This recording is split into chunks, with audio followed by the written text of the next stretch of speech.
Тэ амарч байгаа шүү. Би болор сайдаас асууд юм да.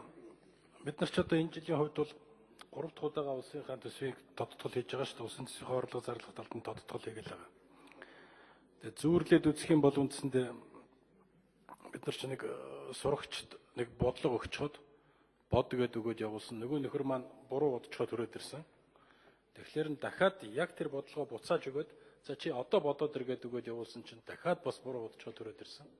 Тэгээ 3 дахь удаага бодлогоо яг нэг бодлогыг өгөөд цаашаа дахиад бодчиход төрөөд ирсэн чинь бас буруу бодчиход төрөөд ирж байгаа байхгүй.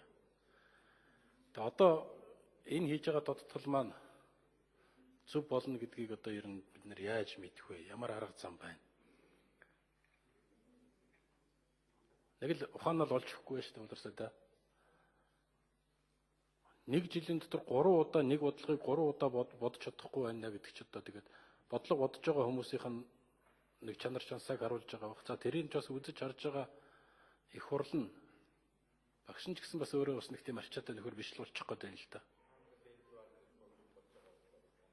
Тэгээд би бол зүгээр анзаарсан бол нөгөө энэ төсвийн юг хэлцэх үед байнгын хорон дээр нэг асууж байсан.